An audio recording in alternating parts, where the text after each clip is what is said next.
Israel और Hamas के बीच लगभग 15 महीनों से गाजा में जो युद्ध जारी था उसे खत्म करने के लिए समझौता हो गया है। पिछले 15 महीने तक मचे कत्लेआम से गाजा की धरती खून से लाल हो गई, लेकिन अब गाजा शांति और सुकून की सांस ले पाएगा।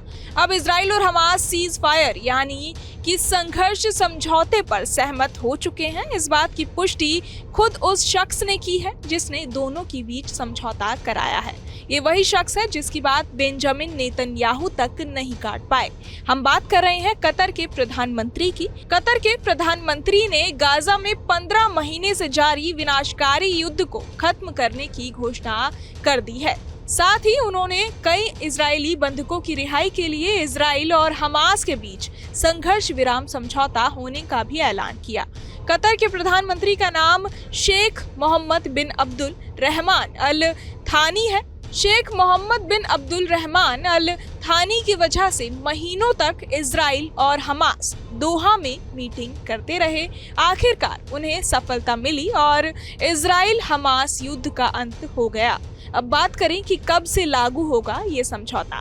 कतर के प्रधानमंत्री ने कहा कि इजराइल और हमास के बीच संघर्ष विराम समझौता 19 जनवरी यानी कि रविवार से लागू होगा। खुद इजराइल और हमास ने भी कंफर्म कर दिया है। उन्होंने कहा कि गाजा पट्टी में युद्ध को रोकने के लिए संघर्ष विराम समझौते पर सहमत हो चुके हैं।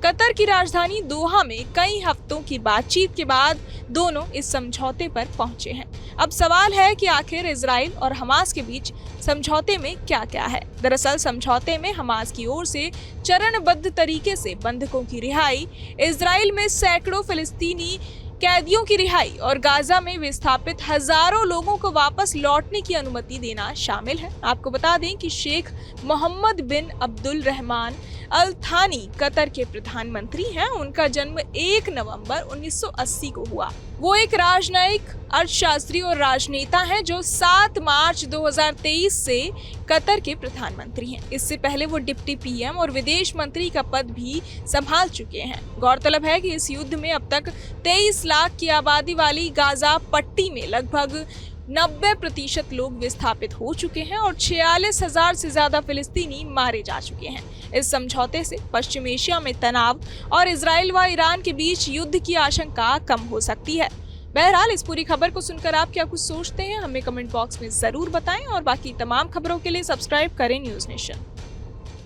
न्यूज नेशन अब व्हाट्सएप पर खबरों के ताजा अपडेट के लिए न्यूज नेशन के इस QR कोड को स्कैन करें।